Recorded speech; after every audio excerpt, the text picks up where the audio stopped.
Yo, welcome back to Blitz Package. Yo, it's season 4, season 2 on YouTube. I'm your host, JUS Blaze. If you haven't been here before, welcome back. This is a favorite podcast with a lot of shots and trash talking and just a little bit of football. Just a little bit of football. Look, But let me introduce you to guys. What's going on? What's going on, Easy? How you doing, man? man, we in the building. We back, man. New season, new football season. I feel like we've been waiting for a while, man, but I'm ready to go. What's good, Blaze? What's going on, man? What's good? What's good? Hey, Knight, what's happening, man? I can't forget you over here, man. Hey, man, look, brand new season, same lies, same excuses. Ain't too much change, baby. Mm-mm. Hey, Knight, you know what excuses are? Yeah, All right, so let's get into this week 1 college football season 2025. What are you looking forward to the most? Are you ready for the season? Because I mean, I've been counting down the days every day. I'm not ready. I just, I'm glad football's upon us. It means that we're entering into a new season of living, a new season of football. But I'm just not ready, man. I'm not ready. I'll be honest with you. I'm How gonna about tell you, you Easy? like, You ready? yeah, man. I'm gonna tell you like this. I'm ready for the season.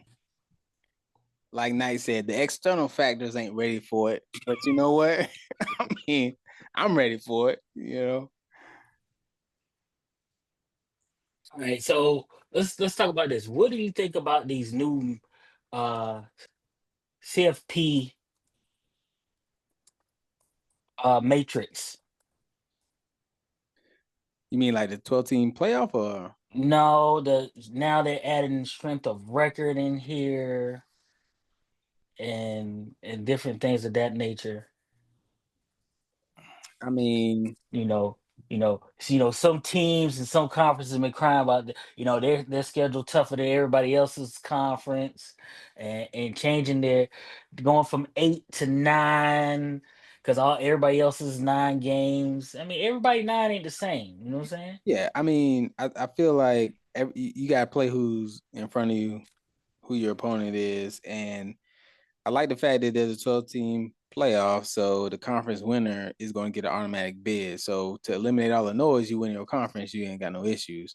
But yeah, the strength of schedule. I mean, I've looked at some of the schedules. There's some teams who don't play nobody, and every year it seems like they don't play nobody. But I mean, it is what it is. The college football playoff committee is trying to come up with reasons why you can just trust what they say, and you can't. They're basically trying to add more criteria to justify what they picking and how they picking, right? Because they get scrutiny every year, and they're gonna continue to get it every year. So what you're saying is they're trying to move the goalpost, but I saw a little bit of, what do you call it, reflection there in regards to teams not playing anybody. But I digress. I like the Reflection. Oh wow. I gotta go a little poke now. But in all seriousness though, like Easy said, if teams are winning their conference, no questions about it. But I think that with the new rule or new matrix about strength of schedule, um, it may highlight some other teams that aren't always as successful. But it'll give them a little more light to shine, but it'll give them a little more ground to cover in terms of making sure that they can, hey, if you're going to play these hard knock games, you're going to have to win them too. So, All right. So the other rule that the CFP changed is that the the seating will change. So the 4 highest champions will not get the top 4 slots in the playoff. The seeding will be decided by ranking this year instead of champions getting the automatic buys and then figuring out the rest of the seed after that. So what y'all think about that?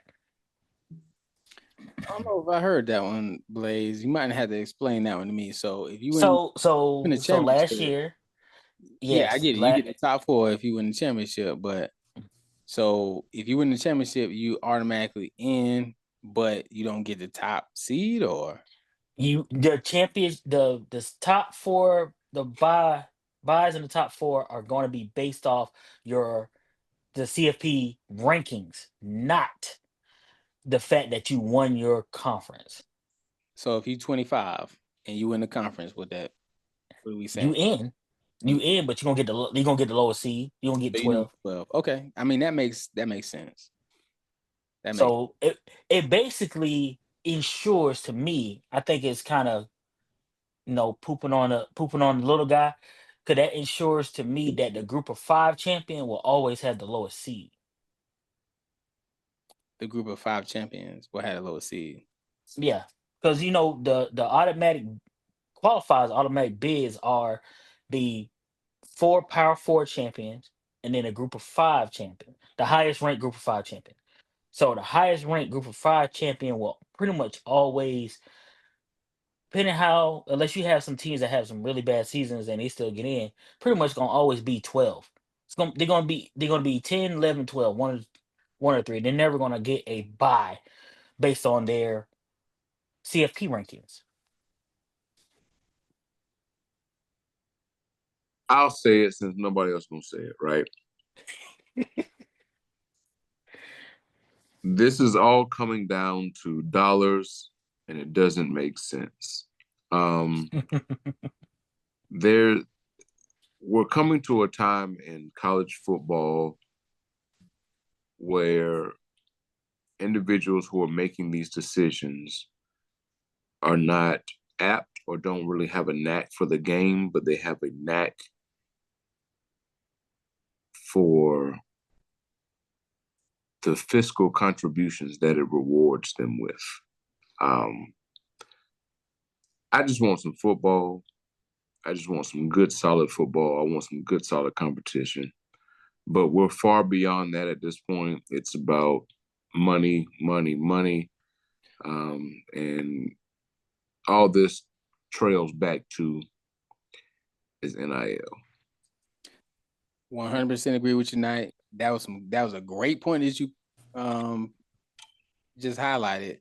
And I know Blaze up, I see we got a new entry here. Yeah, I know you want to yeah, Hey, come into that, but yeah, let me yeah, just we hold on. Let me get my thought out first. Dang, I should just went with the thought. I don't even say nothing about this guy. But I like how you presented that night, because the way that they continue to change the rules seems like, okay, we need to figure out how we can get more revenue. They're not worried about the quality and the actual structure. nope. You have a meeting of the minds. You think about what's best for college football, what's best for the playoffs, and how we can take this and move forward with it, and not every year change the rules and say, okay, this year we're gonna do this year we're gonna do this. Take a step back and think about what's good for college football, and not just about, okay, how can we make more money? Right. So I completely agree with all y'all, but we got a fly on the wall that want to tap in real quick. Welcome, MFPAT. that's what's up, man. How y'all doing today? How y'all doing? Hey man, the long lost brethren of the BlitzPackage podcast, man. Yeah, I'm trying to do better. Not gonna lie, my work schedule does prohibit me from participating as much as I want to, but I'm here now. Your So job, man. come on, man. Can't say that. Not yet. He said he ain't got that golden ticket yet. Night, hold on, you can't do that, man. Yeah, Willy Wonka ain't looking out right now. You know what I'm saying? So, but I do want to weigh in on that question. What was that question there, Blaze? You gonna wait on something you didn't ask what it was? No. It sounded interesting. I wanted to give it my 2 cents. Well, like as Knight said, it make dollars but don't make sense. Um, we were talking about the new CFP structure changes with the playoffs. The the champions don't get the automatic top four seeds and get the bye, Yeah. and they added that whole strength of record matrix into deciding their rankings. Well, yeah. And I do agree with Knight on this. It's all about the money. And the bigger conferences, right? So if you look at how the SEC is structured, typically they're going to have stronger schedules, right? Because top Power 5 teams playing each other typically, and you winning typically means that you're playing better competition, you're playing ranked competition. Therefore, you're almost guaranteed a spot, right? So let's say, and I don't think this will happen, but like a 7-4 team that typically wouldn't make the playoffs now. So they beat 7 ranked opponents, you know what I'm saying, and they lose to a couple record opponents, and now they're in the playoffs. You see what I'm saying? And they beat out a conference winner from a non-Power 5 school. I think it's not fair. I think it's all about making these Power 5 schools richer, conferences richer. So yeah, I agree with Nighttime on it. It's thought. The thought process on it is, how can we keep our money our money? You see what I'm saying? So, Yeah. but yeah. PAT, man, you said 2 cents. That sounds like a whole dime. Hey man. Wow. Yeah. I got more I want to add, but I know we got to move on. Yeah, I gotta move on. But go ahead, Easy. What's up, real quick? Make it 1 cent. As we keep talking about the SEC bias, and I think this conversation is going to continue until we figure out a way to kind of mitigate that. You got conferences, you got the Big 12. I don't think there's a whole lot of shine on the Big 12. The Big 10, SEC, right? You got 10 teams in SEC in the top 25. I mean, Yeah.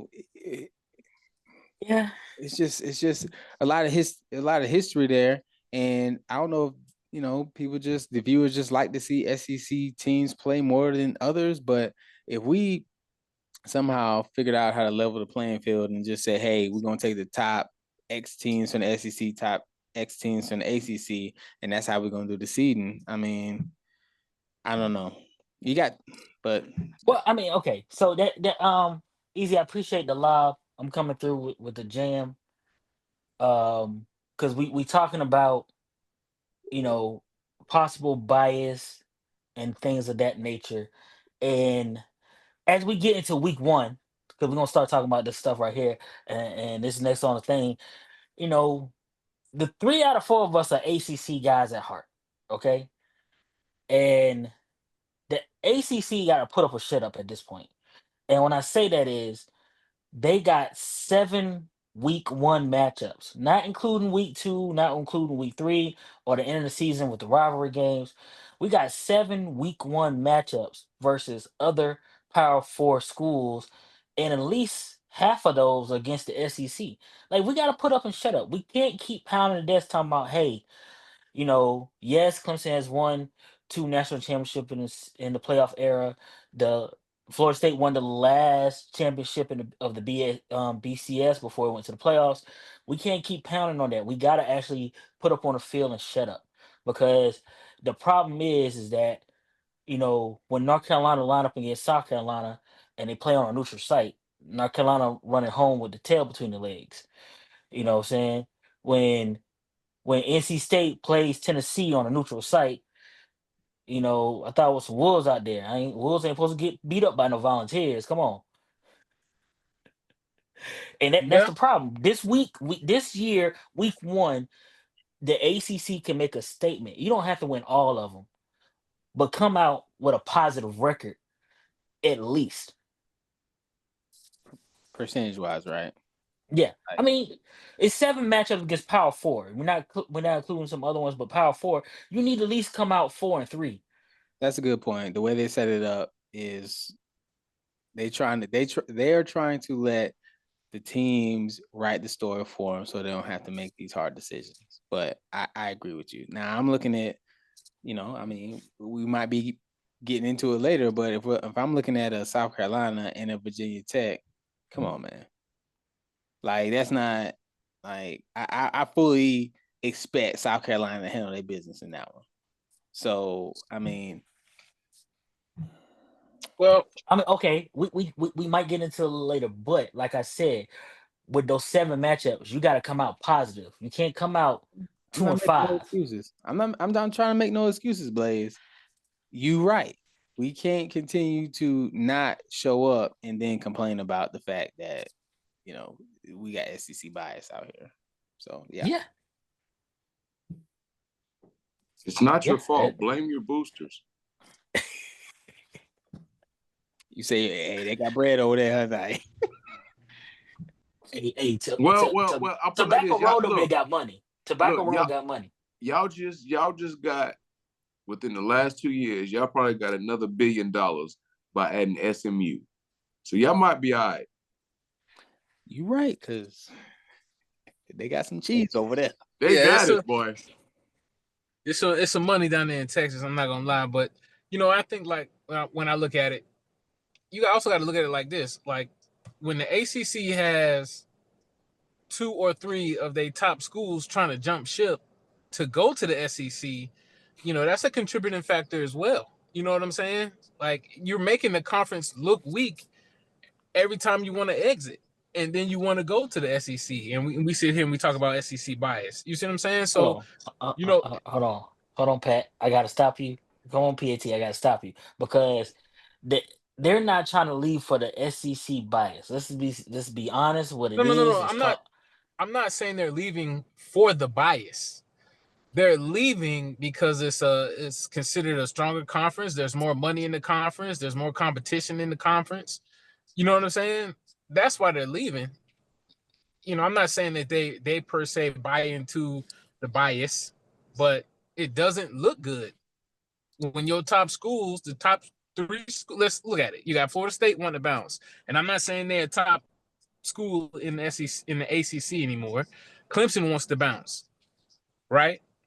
You got Yeah, North yeah. Carolina who just got Bill Belichick as a coach. He want to bounce. He want to take the program. You see what I'm saying? So it's like when you say you want to play the toughest competition, it's in the SEC, right? And those schools want to go there. No, hold on. So PAT, I'm gonna make it. I gotta put my 2 cents, and then we gotta move on. Okay, so just hear me Okay, out on this. okay. It's all about money. It's not about competition. It's not about bias. It's all about money. And I blame the people who run the conference, especially the prior commissioner before the new one, who was all about basketball, especially up that school that where that sky blue and white in the Yeah. conference. And they negotiate bad deals. It's bad deals. It's all money related. It's almost this it's not as bad as what happened with the Pac-12, but it's not that far off. It's all about money. Okay, just hear me on that. It's not about competition. Nothing. It's all about money. It's all money, as Knight would say. It's all dollars and cents. But we got to move on to the next thing real quick. We got to keep on the time frame here. So back to this week one. This is being noted as the best week one in college football history because we have 3 top 10 matchups in the opening week of football. I don't care where you're at, what you're doing. There are 3 big games happening this weekend. If you don't know what they are, check out our TikTok, check out our Instagram. Blaze's Much Watch List will be out shortly. But we got number one Texas going into the horseshoe to play the defending national champions, Ohio State. Okay, then you got number 9 LSU coming down to the real Death Valley and Clemson, South Carolina, to play number 4 Clemson. And then that's on Saturday morning and Saturday night. You got quite a few good games in between that, but you got your bookends right there. Okay, then on Sunday, because the NFL still resting up and trying to get some deals done for their people, aka Marco Parson. Um, Mm. they got games on Sunday, and Sunday night you got number 6 Notre Dame going into Miami to play number 10 Miami. Okay, now we're gonna go back to the top of the list. What y'all think about this matchup?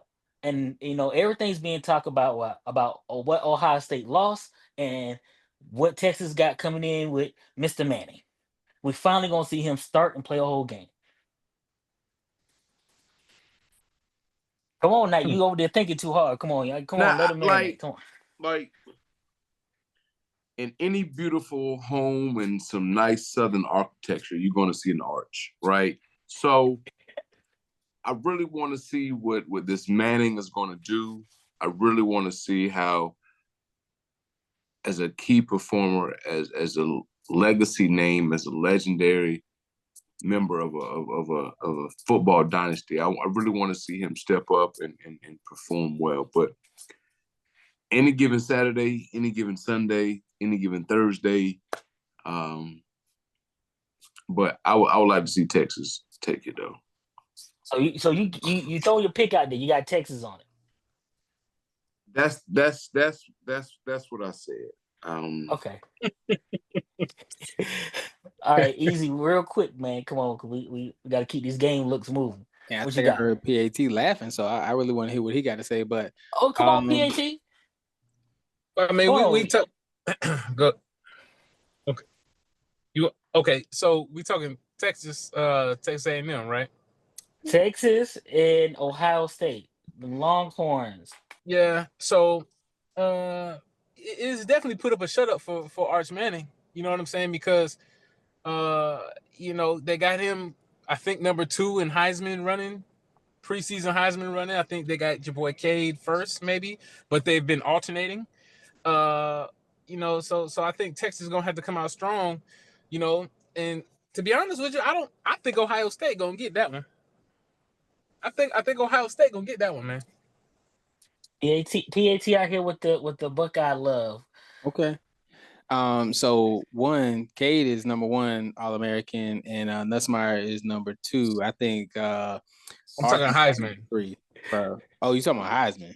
Yeah, he's Heisman, talking yeah, about the Heisman. Heisman odds. All right. Calm down. All right, so I'm gonna say this.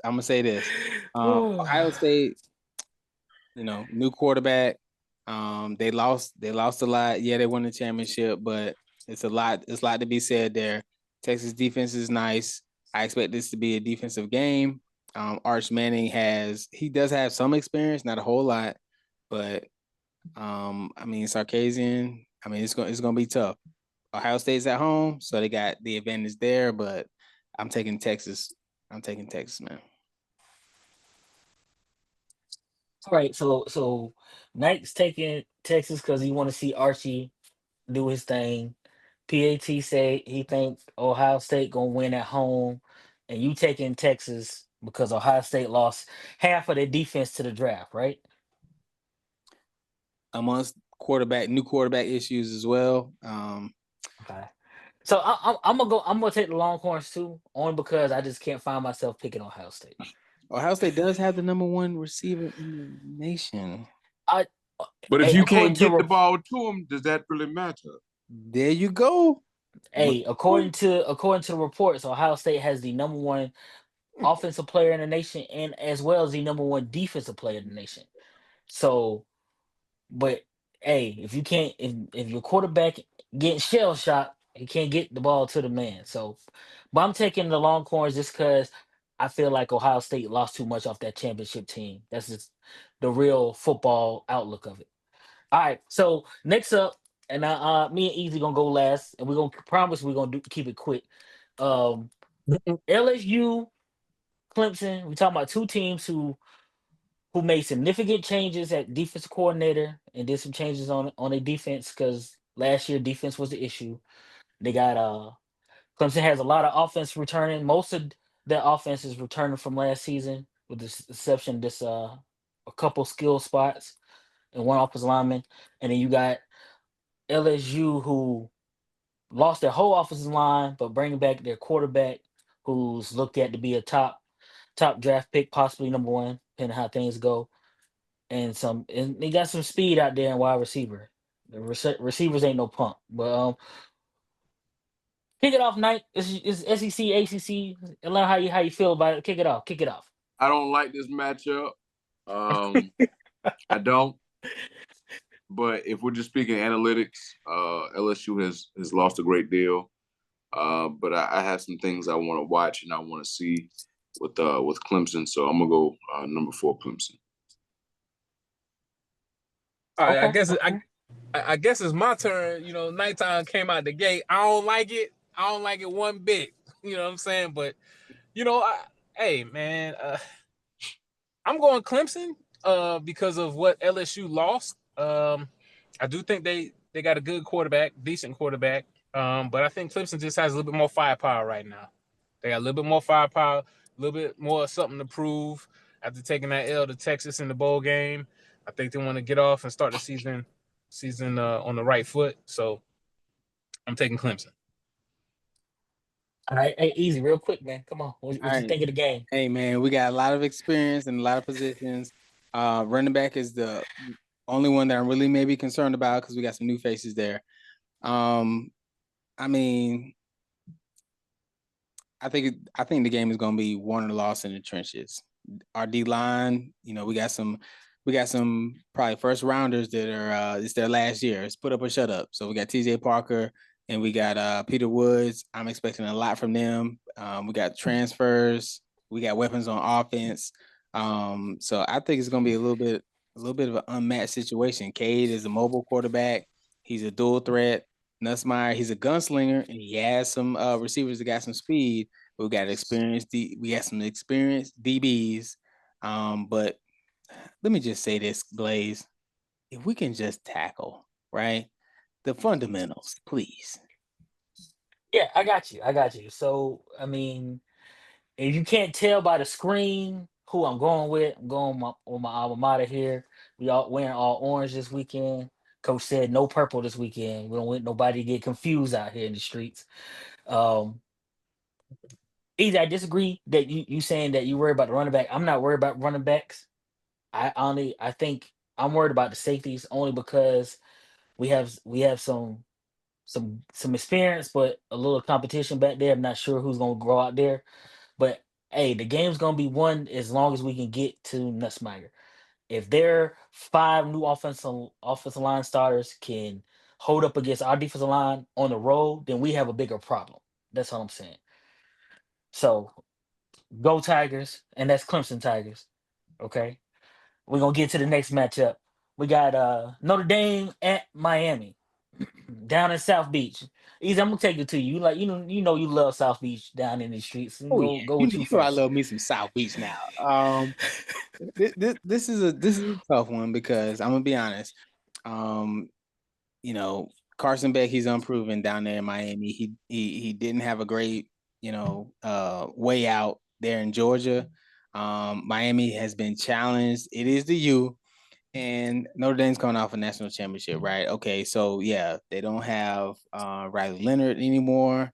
And he did a lot of the footwork, but man, I think I'm gonna go Notre Dame. What is it? Not Marcus Freeman. Wait, is Marcus Freeman? Yeah. Yeah, Marcus Freeman. Marcus Freeman. I just think that from a coaching standpoint, man, he's I'm not gonna say he's overachieving, but he has definitely done more with less, in my opinion.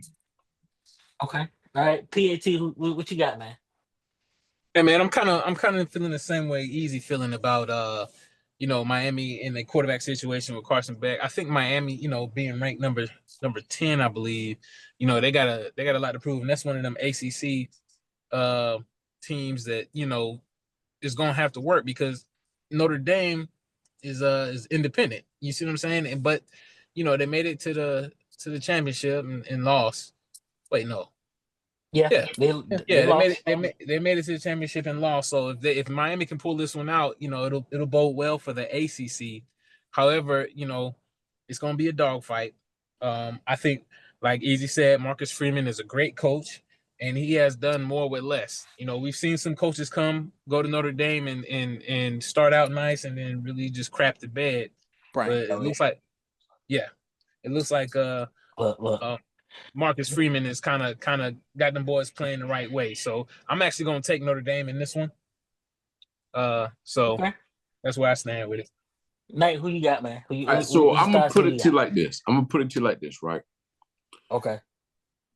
I have love for 305 because I have some associates, some acquaintances who are tied to that school.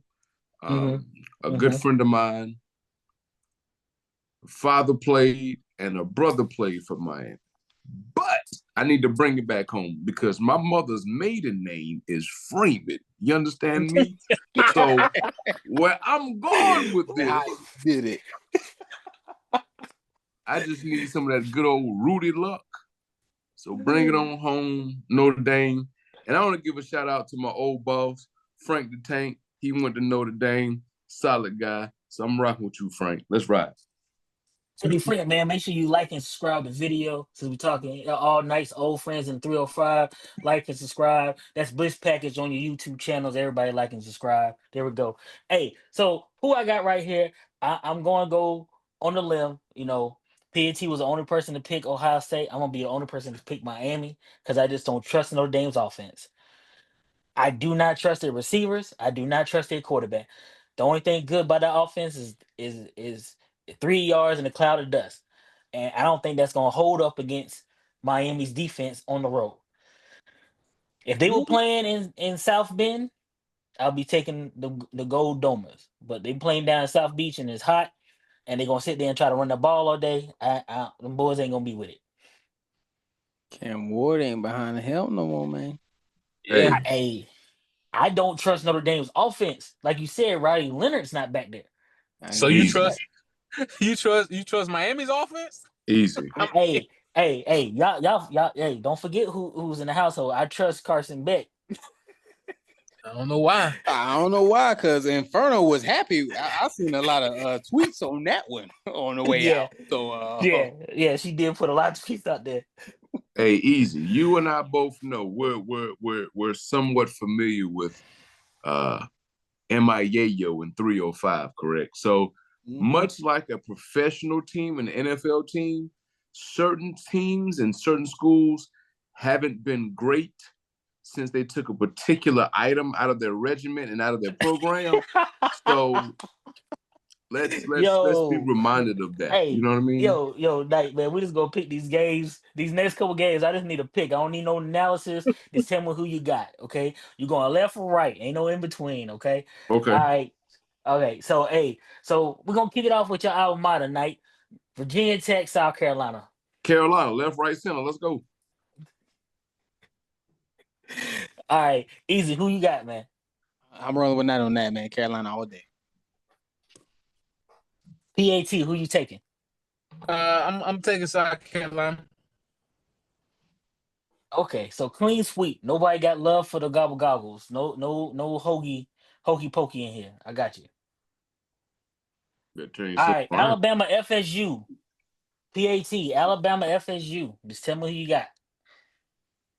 Alabama. Oh man, come on, bro. You ain't even got to ask me, man. Florida State. Right, easy. Who you taking? If money, okay. Easy. Who you taking? Alabama, no question.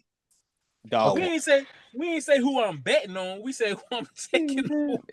I know Hart was in this, but go ahead. Okay, hey Knight, who you taking, man? It's in Florida State. Let me clarify that. Is the game is being played in Tallahassee? Crab legs involved? No. Alabama. Oh Lord. Hey, I'm sorry, PAT. I think this is one we're gonna have to take an L on as a conference. I am taking Bama. At all these games, and we just talking about this, you're gonna choose this one, talking about this one the ACC gonna take the L on. Boy, get out of here, bro. Okay. Get out of here. Hey, easy, man. I got Syracuse and Tennessee. Who you got? Shout out Fran Brown, man. I'm going to Tennessee. Oh wow! How you gonna shout out the coach and go to? Knight, who you got, man? You got the orange juice or the volunteer? Rocky Top, Tennessee. All right, PAT. Who you taking? Hey man, I'm going. Hey man, my man was it Hugo just signed a new deal to get him through 2030. I'm gonna go with Tennessee, man. He got that money, so he gonna be happy, bro. All right. I guess I'll be on that limb. I'm taking upstate New York. Okay. Taking upstate. Oh, you're trying to keep your colors consistent throughout the weekend so you don't get confused. Got it. Tenfold, copy that. That's exactly what we're doing out here. All right, Georgia Tech going out to Colorado. Colorado playing in the mountains. Ooh, good one, good one. All That's right, gonna be a Knight, I'm good going one. with you. You going? I'm going with you first. I picked this team last year to win the first game, and they didn't disappoint. They did lose, but they didn't disappoint. So give me Georgia Tech, man. All right, Easy, who you taking? I see you ain't got your primes on. Who you taking? Hold on real quick. Let me switch it up. Let me switch it up. You see your boy. You see your boy. Let me get Georgia Tech. Oof. Uh, Blinding. PAT, who you got, man? Hey man, I'm gonna ride with Prime. You know what I'm saying? I'm riding with Prime. I got Colorado. Well, you stay out there in the mountains.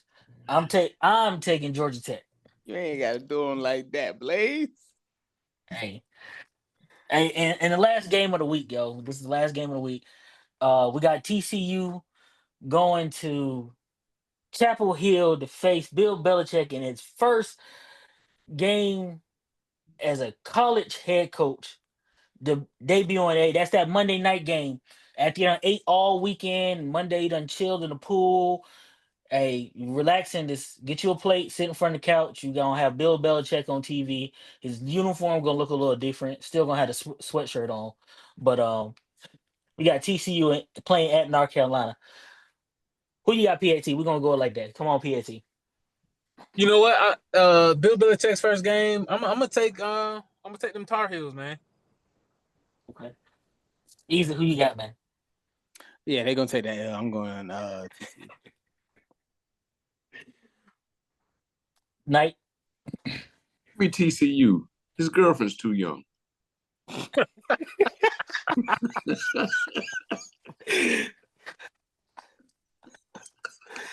Oh, I'm gonna take TCU too. And like I said at the beginning of the show, man, this is your favorite podcast. BlitzPackage is a whole lot of trash talk with a little sprinkle bit of football on top of it, man. Make sure you tell everybody. Hey, before we get out of here, fellas, I can't let this go. We got a little bit of time on the clock because I added a couple minutes left. I need real quick 30 seconds, everybody. We're gonna give a shout out to Lee Corso. This Saturday is gonna be his last headgear.